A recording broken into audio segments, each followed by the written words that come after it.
வணக்கம் ஆயேஷாவின் செய்திகள். நான் உங்கள் ஆனந்தன். தமிழ்நாடு அரசு ஆதிதிராவிடர் நலத்துறை பள்ளிகளில் 105 முதுகலை பட்டதாரி ஆசிரியர் காலி பணியிடங்கள் 2024-25 தற்காலிக ஆசிரியர்கள் நியமனம் பண்ண சொல்லி செயல்முறை முடிஞ்சிருச்சு. அதனைத் தொடர்ந்து இந்த 2025-26 கல்வியாண்டில் 171 முதுகலை பட்டதாரி ஆசிரியர் பணியிடங்கள் தற்காலிக ஆசிரியர்கள் நியமனம் பண்ணலான்னு சொல்லிட்டு அனுமதி கொடுத்துருக்காங்க. இந்த செய்தியானது ஏற்கனவே போன வருஷம் நம்ம பதிவு பண்ணியிருக்கிறோம். இது தொடர்ந்து இது மாதிரி நடக்குது. ஏன் இந்த செய்தியை ஒரு எவிடன்ஸாக கொடுக்குறேன் அப்படின்னா, ஆதிதிராவிடர் நலத்துறை பள்ளிகளில் நிரந்தர ஆசிரியர்களை கடந்த 4 வருடமாக நிரப்பாமல் தற்காலிக ஆசிரியர் நியமனமே பெரிய அளவில் நடக்குது. இப்போது பிடிடிஆர்பி எடுத்துக்கிட்டால் அதில் ஒரு 16 ஏடிடபிள்யூ வேக்கன்சி மட்டும்தான் நிரந்தர ஆசிரியர் பணியிடத்துக்கு பிடியில் ஒதுக்கியிருக்காங்க. அதே மாதிரி இப்போ நம்ம எஸ்ஜிடிடிஆர்பி பார்த்திங்கன்னா அது ஒரு 139 பணியிடங்கள் மட்டும்தான் நிரந்தர ஆசிரியர் ஒதுக்கியிருக்காங்க. ஆனால் மீதம் இருக்கிற பணியிடங்கள் எல்லாமே தற்காலிக ஆசிரியர் நியமனமாக தான் போகுது. இது பார்த்திங்கன்னா ஜூன் 25, 2024 அன்று வெளியான செய்தி. போன வருஷம் 105 பிஜிடி வேக்கன்சிக்கு தற்காலிகமாக நியமனம் பண்ண சொல்லி அனுமதி கொடுத்த மாதிரி இப்போது ஒரு 7 நாளைக்கு முன்னாடியே என்ன இருக்குன்னா இந்த செய்தி வெளியாகிருக்கு. 171 தற்காலிக ஆசிரியர்கள் நிரப்பிக்கொள்ள அனுமதி அளிச்சிருக்காங்க. இதில் குறிப்பிட்டு சொல்லப்போனால் கம்ப்யூட்டர் சயின்ஸ் டீச்சர்ஸுக்கு மட்டும் 15,000 தொகுப்பூதியம் கொடுக்க சொல்கிறாங்க. மற்ற பாடங்களுக்கு 18,000 கொடுக்க சொல்லியிருக்காங்க. இந்த தகவல் என்னன்னு பார்க்கலாம். இன்றைக்கி கரெக்டாக ஜூன் மாதம் 17ஆம் தேதி.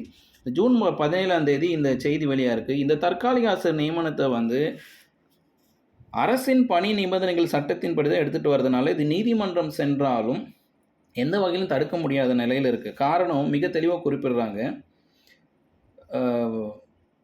மாணவர்களின் நலன் கருதி முதுகலை ஆசிரியர் காலி பணியிடங்களை ஆசிரியர் தேர்வு வாரியம் அல்லது பதவி உயர்வு மூலம் அல்லது பணி மாறுதல் மூலம் யாராவது வரும் வரை இந்த கல்வியாண்டில் எது முன்னரோ அதுவரையில் மாணாக்கரின் கற்றல் கற்பித்தல் மற்றும் பொதுத் தேர்வு எழுதும் வகுப்புகளில் பயிலும் மாணவர்களின் நலன் கருதி அவர்களை பொதுத் தேர்வு எழுதுவதற்கு தயார் செய்வதற்கு தற்காலிக ஆசிரியர் நியமனங்களை பண்ணுறாங்கன்னு சொல்லிட்டு எந்த விதி எடுத்துகிட்டு வராங்கன்னா, தமிழ்நாடு அரசு பணியாளர்கள் பணி நிபந்தனைகள் சட்டம் 2016 பிரிவு 19 படி முற்றிலும் தற்காலிகம் நிரப்பிடுறாங்க. இந்த ஒரு விஷயம் பொறுத்து பார்த்தீங்கன்னா, ஒரு வருஷத்துக்கு தற்காலிகம் நியமனம் பண்ணுறாங்க. அடுத்த வருஷமும் அது எப்படி கண்டினியூ பண்ணுறாங்க அப்படின்னு பார்த்தீங்கன்னா, இந்த ஒரு விதியை பயன்படுத்தி தொடர்ச்சியாக நடக்குது. என்ன அப்படின்னா, இப்போ ஜூன் மாதம் தற்காலிக நியமனம் பண்ணும் பொழுது மார்ச் மாதம் அவர்களை விடுவிச்சிடுறாங்க. அப்போ தற்காலிக நியமனம் அடுத்த வருடமும் அதே நபர்கள் தொடர்களாக என்பதை விட இது ஒரு சட்டத்தில் உள்ள ஒரு ஓட்டையை பயன்படுத்துகிற மாதிரி தான் இருக்குது. அடுத்த வருஷம் நிரந்தர ஆசிரியர்கள் தான் போடணும். பணியாளர்கள் விதியின் அடிப்படையில் பார்க்கும்போது தற்காலிக நியமனம் ஒரு வருஷத்துக்கு தான் வச்சுக்கணும். அடுத்த நிரந்தர ஆசிரியர்கள் போடணும். ஆனாலும் இங்கே ஒரு வருடம் என்பது மார்ச் வரை எடுத்துக்கிறாங்க. முடிஞ்சால் ஏப்ரல் எடுத்துகிட்டு போயிட்டு மே மந்த்து ரிலீவ் பண்ணிவிட்டு திரும்ப தொடர்ச்சி எடுத்துகிட்டு போகிறாங்க. இது இந்த பூனைக்கு யார் மணியை கட்டுறதுன்ற மாதிரி தான் ஒரு கேள்வியாக இருக்குது. சரி, இப்போ இந்த செய்தி எப்படி வருதுன்னு பாருங்கள். முதுகலை பட்டதாரி ஆசிரியர்கள் இவர்கள் எப்படியெல்லாம் தேர்ந்தெடுக்க போகிறாங்கன்னா, ஜூன் 20ஆம் தேதி முதல் 23ஆம் தேதிக்குள்ளே மாவட்ட அளவில் செய்தித்தாளில் செய்திக்குறிப்பில் விளம்பரம் வெளியிட வேண்டும். சம்பந்தப்பட்ட மாவட்ட ஆதிதிராவிடர் மற்றும் பழங்குடியினர் நல அலுவலக அறிவிப்பில் பலகை ஒட்டியிருக்க வேண்டும். டிஸ்ட்ரிக்ட் கலெக்டர் ஆஃபீஸில் ஏடிடபிள்யூ டிபார்ட்மெண்ட் இருக்கும். அந்த இடத்துல இதற்கான அப்ளிகேஷன்லாம் கொடுக்கலாம். இது நாளை மறுநாள் அதற்கடுத்து இன்றைக்கி ஜூன் 17 அப்படின்றனால 18, 19, 20 இந்த குறிப்பிட்ட கால இடைவெளி ஜூன் 17 முதல் ஜூன் 23க்குள்ளே எந்தெந்த மாவட்டங்களில் ஏடிடபிள்யூ ஸ்கூல் இருக்கோ அந்த ஸ்கூலில் இருக்கிற பணியிடங்கள் சப்ஜெக்ட் வைஸ் இருக்கிற வேக்கன்சி எல்லாம் கலெக்டர் ஆஃபீஸில் ஏடிடபிள்யூ வெல்ஃபேர் டிபார்ட்மெண்ட், அதுக்கப்புறம் ட்ரைபல் வெல்ஃபேர் டிபார்ட்மெண்ட், இந்த டிபார்ட்மெண்ட் வழியாகவும் நீங்கள் அப்ளை பண்ணலாம். நியூஸ் பேப்பர்லேயும் தகவல் கொடுக்க சொல்லியிருக்காங்க. அதன் பிறகு இது அப்ளிகேஷனை 24லேருந்து 26க்குள்ளும் பணி நாடுகள் விண்ணப்பங்களை பெற்று 30/6க்குள்ளே மாவட்ட ஆதிதிராவிடர் நலத்துறை சரண்டர் பண்ண சொல்லியிருக்காங்க. இதில் முக்கியமான ஒரு தகவல் என்ன அப்படின்னா, யாருக்கு முன்னுரிமை கொடுக்க சொல்கிறாங்க? இது ஆதிதிராவிடர் நலத்துறை பள்ளிகள் என்பதால் காலி பணியிடங்களை தற்காலிக நிரப்பிடும்போது ஆதிதிராவிடர் மற்றும் பழங்குடியினருக்கு முன்னுரிமை அளித்து நிரப்பப்பட வேண்டும். ஸோ எஸ்சி, எஸ்சிஏ, எஸ்டிக்கு முன்னுரிமை கொடுக்கணும். ஸோ எத்தனை அப்ளிகேஷன் வந்தாலும் அதில் எஸ்சி, எஸ்சிஏ, எஸ்டிக்கு முன்னுரிமை கொடுத்து நிரப்ப சொல்லியிருக்காங்க. அப்படி எஸ்சி, எஸ்சி, எஸ்டி இல்லை என்றால் பிசியோ, பிசி முஸ்லீமோ, எம்பிசிக்கோ வாய்ப்புகள் அந்த இடத்துல கிடைக்கும். இந்த 171 பணியிடங்கள் பொறுத்த வரையும் இது ஒரு ஆசிரியர் நண்பர் என்ற மாலை எனக்கு அனுப்பினார். இந்த ஆசிரியர் நண்பர் இது மாலையில் அனுப்பும்போது எனக்கு யோசிச்சு என்னென்னா, ஏடிடபிள்யூ டிபார்ட்மெண்ட்டில் கவுன்சிலிங் முடிஞ்ச பிறகு மீதம் இருக்கிற காலி பணியிடங்களை தற்காலிக ஆசிரியர் நியமனத்துக்கு எடுத்துகிட்டு வந்திருக்காங்கன்றது அந்த ஆசிரியர் நண்புக்கு சொன்னேன். இந்த தகவலை இன்று மாலை கொடுத்த ஆசிரியர் நண்புக்கு என்னுடைய நெஞ்சார்ந்த நன்றிகள். ஏன்னா இது போன வருஷத்துக்கான தகவலை மீண்டும் பார்க்குற மாதிரி இருக்குது.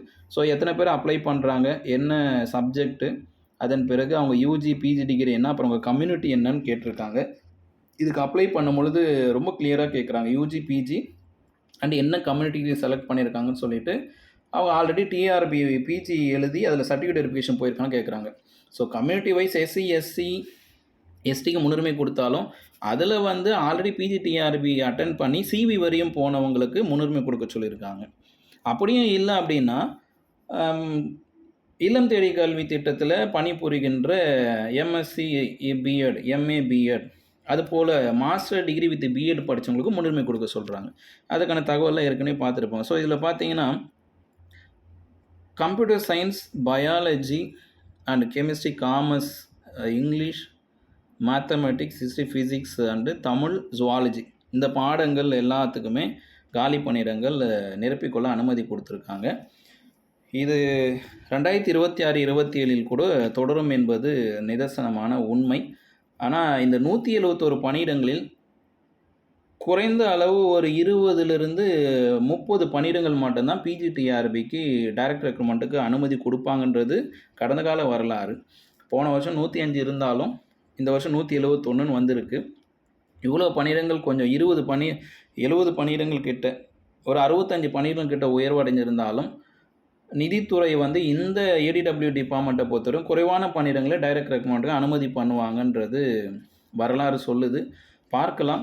2026-27 ஜூன் மாதம் 2026 ஜூன் மாதம் இதே போன்ற ஒரு தகவலை பதிவு செய்வதற்காக நான் காத்திருக்கிறேன். நீங்கள் பிஜிடிஆர்பிக்கு தயாராக ஆரம்பிச்சிருங்க. ஏன்னா இதில் இருக்கிற 171 பணியிடத்தில் குறைஞ்சபட்சம் 20லேருந்து 30 பணியிடங்கள் டைரக்ட் ரெக்ரூட்மெண்ட்டுக்கு ஒதுக்குவாங்க. அது இந்த டிஸ்ட்ரிக்டில் இருக்கிற காலி பணியிடங்கள் டைரக்ட் ரெக்ரூட்மெண்ட்டுக்கு கண்டிப்பாக வரும். மேலும் இது போன்ற செய்தியோடு சந்திக்கும். இந்த ஆயிஷாவின் அச்சம்.